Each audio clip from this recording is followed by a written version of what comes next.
Sí, eh, como comentábamos, no es algo tan inmediato, sencillo el tener el software y ya aprovecharlo. Es interesante esto que mencionas acerca de que se tienen algunos software pensados para, como, o bueno, o que serían recomendables utilizarlos en distintos niveles. En el estudio en particular que realizaste mencionas que se trataba de estudiantes del tercer semestre de la carrera de informática que tenían algunos conocimientos de programación y algo menos sobre Excel. ¿Influyó esto en el desarrollo del estudio? Y bueno, ¿esperarías resultados diferentes a los que obtuviste si se tratara de otro tipo de estudiantes para este tránsito de artefacto a herramienta? Sí, mira, este estudio en realidad fue un estudio exploratorio que nos da muchas pautas para continuar haciendo investigación en torno al potencial y las dificultades de la hoja de cálculo, Excel, en los cursos de probabilidad a nivel universitario. Y me refiero a la hoja de cálculo porque, bueno, no obstante que es una herramienta que no ha sido diseñada con propósitos específicos de enseñanza, tiene algunas potencialidades para utilizarse, siempre y cuando el profesor, bueno, haga un buen planteamiento, una buena planeación, un buen planteamiento, ¿no? Efectivamente, hay otros software, por ejemplo, un estudiante de maestría, una tesis que yo dirigí hace unos años, desarrolló un software para simular cuestiones de probabilidad, cuestiones, modelos de urna, monedas, dados, y es un software que la parte de la modelización la evita bastante, ¿no? Es un software muy apropiado para jóvenes de bachillerato, ¿no?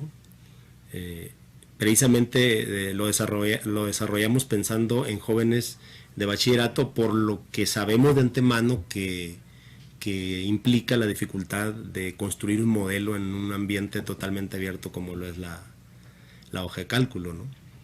Y bueno, ¿qué otra parte de la pregunta, José Luis, si me la puede repetir, por favor? Sí, en el caso de que este estudio se hubiese realizado también con estudiantes de alguna carrera en superior, pero que no fueran de informática, ¿tú esperarías que los resultados que se hubiesen obtenido fueran pues diferentes, vamos, en Sí. algunos aspectos a los que obtuviste con estos estudiantes de informática? Sí, definitivamente sí, ¿no? Estos jóvenes de informática tenían algunos conocimientos de algoritmia que parece ser que no se vieron reflejados en el estudio, porque, como señalaba anteriormente, el conocimiento que ellos tenían de la hoja de cálculo era sobre otro tipo de comandos. A ellos se les hacía curioso que en una hoja de cálculo se pudieran ver cosas de simulación, ¿no? Seguramente se obtendrían resultados y bueno, precisamente en esos estamos, en ese proceso estamos. Este estudio nos da una pauta pues para continuar con otros estudios. De entrada estamos viendo que es necesario, antes, en una continuación del estudio, es necesario dedicar un mayor tiempo para que los jóvenes conozcan más el instrumento, la herramienta, los comandos. Y de entrada una situación que nosotros subestimamos de principio en esta investigación fue que ellos, por ser estudiantes del primer grado de informática, pues tenían un uso muy eficiente de la hoja y finalmente no lo es así. Entonces deben de partir de un conocimiento mayor al que ellos tenían. Entonces considero que en un próximo estudio habrá que proporcionar un mayor conocimiento de todo este tipo de comandos estadísticos y de sobre todo los randoms y todas sus versiones que tiene, que son los comandos básicos para simular y probar comandos que tienen que ver con condicionales para que se cumplan condiciones de los problemas, conteos, sumas, cálculo de frecuencias, para, pues, para poder resolver un problema de probabilidad. Entonces, seguramente, bueno, estamos en una etapa incipiente, hay resultados ahí importantes en este estudio exploratorio y estamos en la idea de continuar. De hecho lo estamos haciendo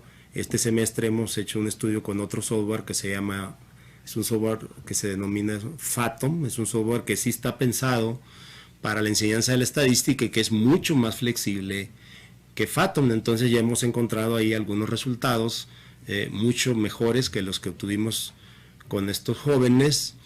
Y bueno, moviendo algunos parámetros ahí, como te decía, como el mayor conocimiento de la herramienta, eh, seguramente obtendríamos resultados diferentes. No hubo una planeación también muy cuidadosa en este estudio, sino que más que nada fue un conjunto de actividades que nos parecieron apropiados para ponerlos a prueba con un grupo de estudiantes, ¿no? Entonces, pues finalmente la investigación es para eso, ¿no? Este estudio nos arroja resultados como, por ejemplo, que hay dificultades para modelizar, para establecer el modelo en la hoja de cálculo.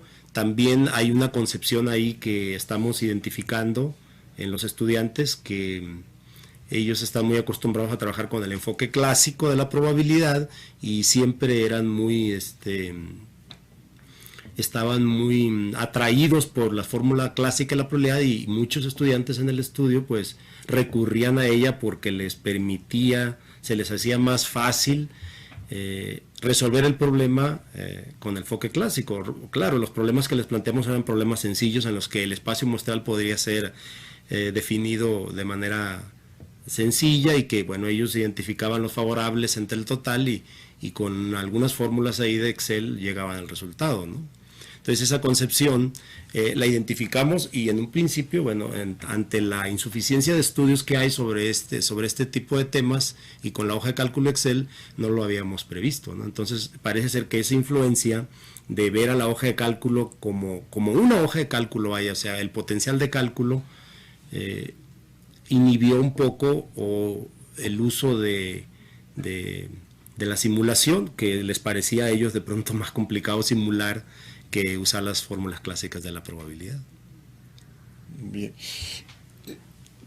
El uso de este tipo de herramientas tecnológicas en estos aspectos de probabilidad estadística, ¿cómo condicionan sus concepciones? Particularmente, bueno, mencionabas lo de la noción clásica de probabilidad, pero ¿cómo se establece entonces la relación con la noción frecuencial? Sí.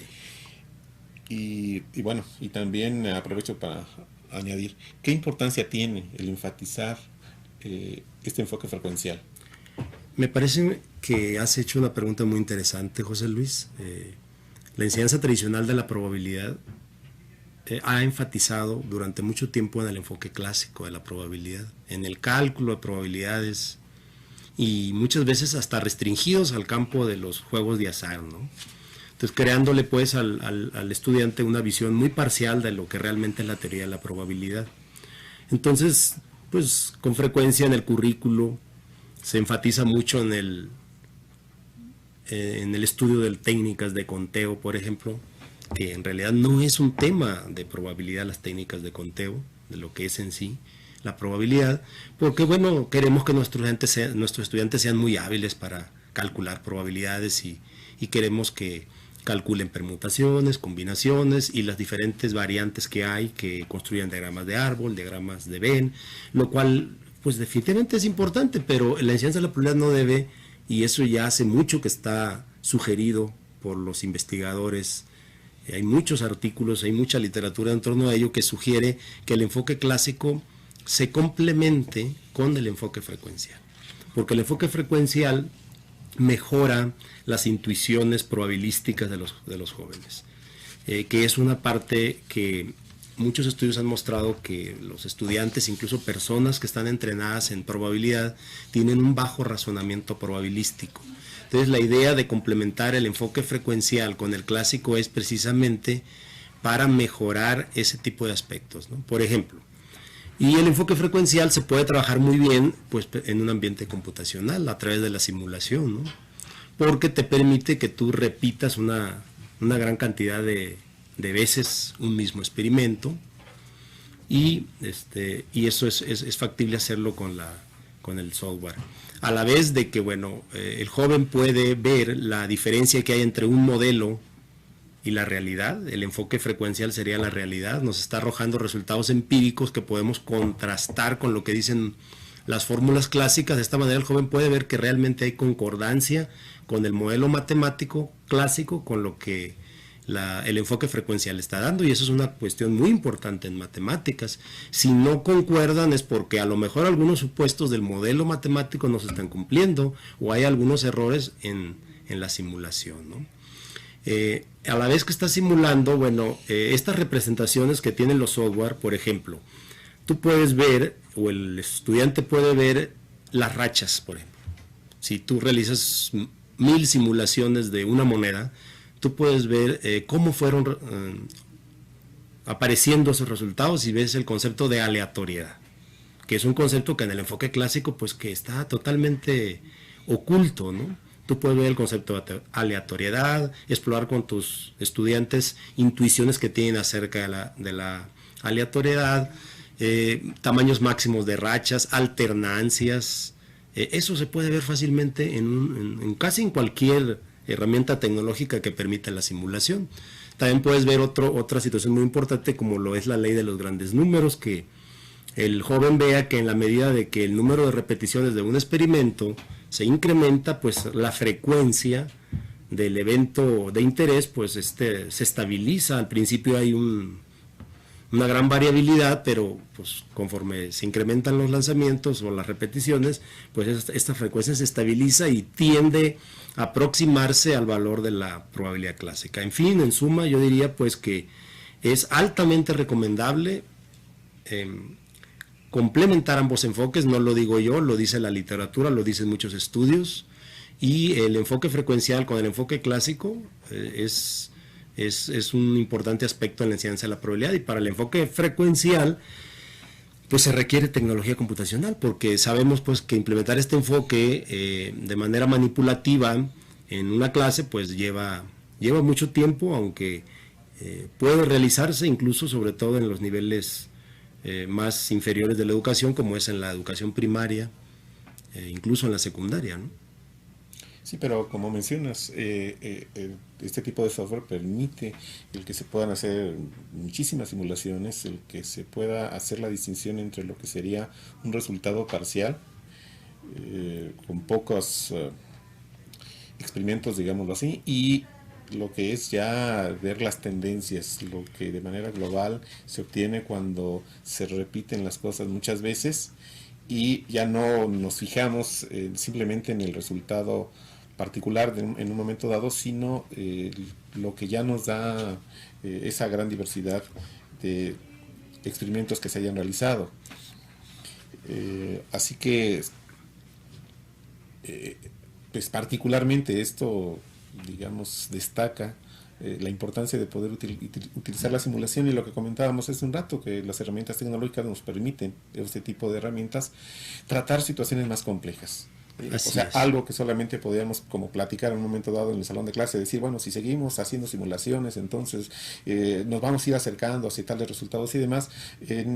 Con ese tipo de herramienta podemos acercarnos bastante y entonces poder discutir mejor estos resultados teóricos, diríamos, que se obtienen a partir del enfoque clásico con el frecuencial.